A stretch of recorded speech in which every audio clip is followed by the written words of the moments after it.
The rain hammered the streets of Manhattan that night, sharp needles falling through cold wind, making even the rich tighten their coats and rush for shelter. In front of the Grand Everlight Hotel, where opulence reigned and chandeliers glistened over 7-course meals, a girl no older than 9 stood barefoot under the pale glow of a street lamp. Her coat was torn, hair soaked, and eyes hollow with hunger, yet they held something stronger than desperation, an uncanny calm. Inside, a man with a $4,000 tailored suit laughed without joy as he sat across from his silent son, a boy no longer able to walk or speak, paralyzed from a mysterious illness that defied every doctor's explanation. And in that moment, the impossible began to unfold, not with medicine, not with science, but with something that should have been impossible to believe. If you believe in kindness, second chances, and the power of humanity, don't forget to like this video, leave a heartfelt comment, share it with someone who needs hope today, and subscribe to Kindness Corner for more powerful, life-changing stories. Ethan Vance was a man the world envied.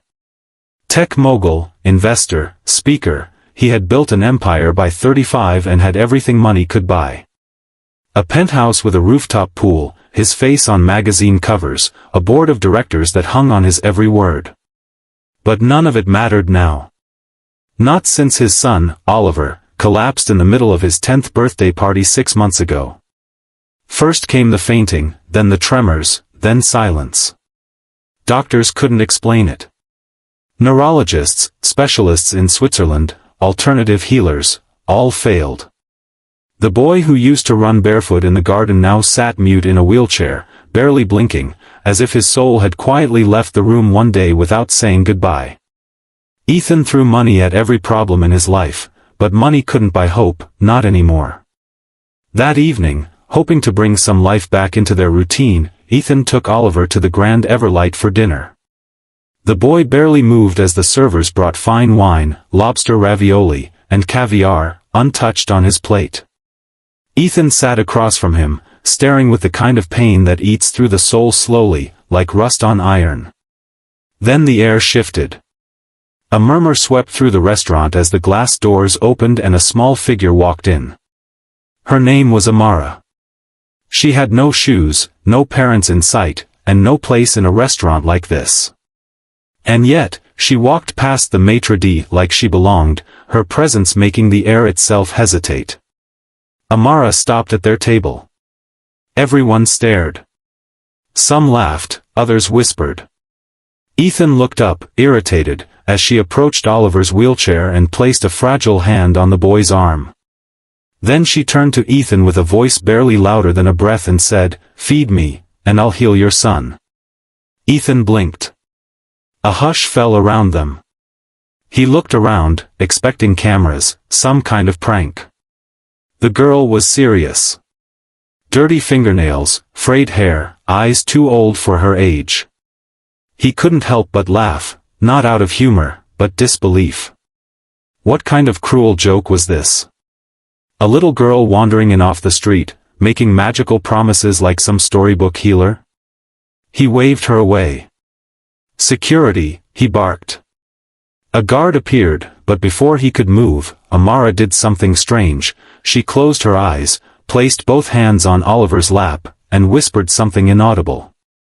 What happened next changed everything. Oliver's fingers twitched. Just slightly. Ethan froze. He looked again. Yes, the boy's hand had moved. His lips trembled as if forming a word. The girl opened her eyes and whispered again.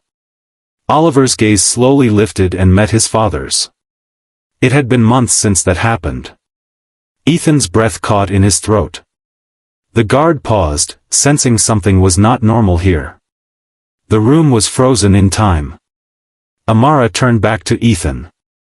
"I told you," she said gently, "I just need food." He didn't know why, but he signaled for a waiter. "Bring her a plate," he muttered. "Anything." They brought her soup, bread, and some fruit. She ate slowly, gracefully, like someone used to eating with purpose, not desperation. She didn't gorge or beg for more.